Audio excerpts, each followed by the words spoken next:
మీ business ఏదైనా మీ ఊర్లో promotion చేయాలంటే అది సుమన్ టీవీతోనే సాధ్యం. ఇప్పుడే సంప్రదించండి. పార్టీల మధ్య రాజకీయాలు ఉండడం సహజం. కానీ ఇదే రాజకీయాలు విద్యా వ్యవస్థలోకి వెళ్తే ఆ విద్యా సంస్థ భ్రష్టు పట్టిపోవడం ఖాయం. దీనికి ప్రత్యక్ష ఉదాహరణగా నిలుస్తుంది సూర్యాపేటలోని సాంఘిక సంక్షేమ మహిళా గురుకుల డిగ్రీ కళాశాల. ప్రిన్సిపల్ తమను ఆ కారణంగా వేధిస్తుందంటూ, కళాశాలలోనే మద్యపానం సేవిస్తుందంటూ కూడా విద్యార్థులు చేస్తున్న ఆందోళనలు చివరకు సూర్యాపేట కలెక్టరేట్ కు చేరాయి. విద్యార్థులను తెర వెనుక రెచ్చగొడుతున్నారంటూ ఇద్దరు ఉపాధ్యాయులను హెడ్ క్వార్టర్స్ కు సరెండర్ చేయగా తమకు ఏ పాపం తెలియదంటున్నారు బాధిత ఉపాధ్యాయునులు. అసలు గురుకుల మహిళా డిగ్రీ కళాశాలలో ఏం జరుగుతోంది?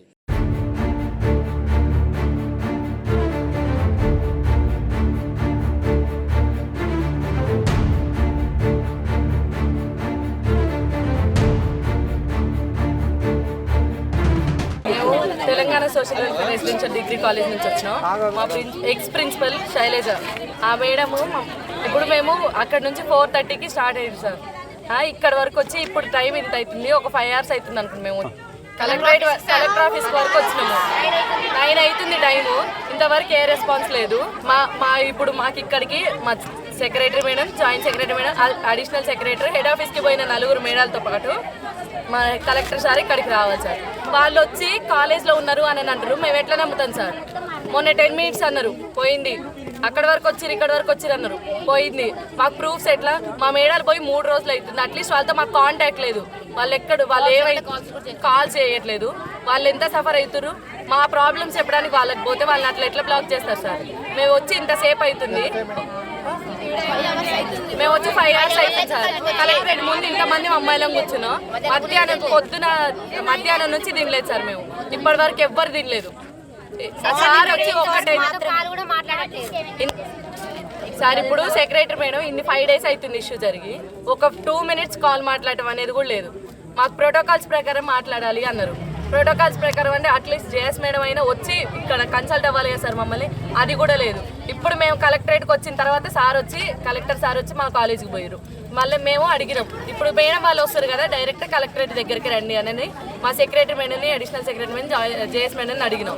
వాళ్ళు ఏమంటారు, మీరు ఆర్డర్స్ ఇస్తే ఎక్కడ పెడితే అక్కడికి వస్తారా అంటారు. స్టూడెంట్స్ ఉన్న దగ్గరికి రావాలా, ప్రాబ్లం అక్కడ పోయి ఉండాలా సార్? మీరే చెప్పండి. అసలు మేము మళ్ళీ ఇక్కడ నుంచి అక్కడికి పోయేది లేదు సార్. సరే సార్, ఒకటి ఇగో హైదరాబాద్ నుంచి సూర్యాపేటకి లాంగ్ అవుతుందని చెప్పి వీడి నుంచి ట్రాన్స్ఫర్ చేసి 1 hour జర్నీ ఉన్న నాగర్ కర్నూలుకి షిఫ్ట్ చేసి మేడని సేఫ్ సైడ్ ఉంచినట్లు మాకు అనిపిస్తుంది సార్. నిజంగా అట్లానే ఉంది. ఇప్పుడు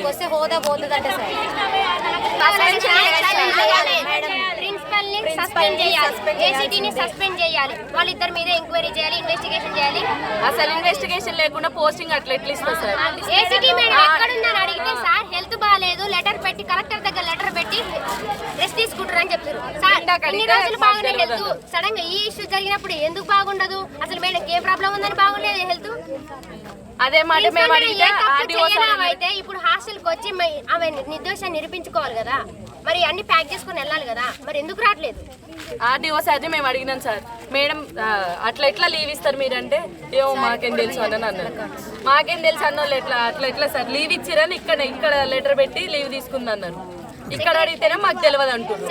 అసలు అట్లా మేడం అని ఆర్సీఓ మేడం అడిగితే సార్ హెడ్ ఆఫీస్ వాళ్ళు చాలా బిజీగా ఉన్నారమ్మా ట్రాన్స్ఫర్స్ విషయంలో, మేము ఏ కాల్స్ చేయం మేడం, మా మీద సీరియస్ అవుతారు, ఒక్కొక్క ఫైల్ చెక్ చేయడానికి 6 hours పడుతుంది, మేము ఎట్లా కాంటాక్ట్ అవ్వాలి మేడం తోటి, డైరెక్ట్ గా మేము కాంటాక్ట్ అవ్వలేము మేడం, మమ్మల్ని తిడతారు అని అన్నారు.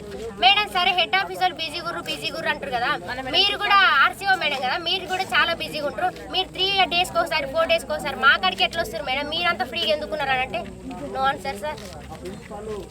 ఇప్పుడు కలెక్టర్ సార్ వాళ్ళు వచ్చేంత వరకు కదలేదే లేదు. 10 రోజులు మాట్లాడడానికి ఎలాంటి న్యాయం జరగట్లేదు.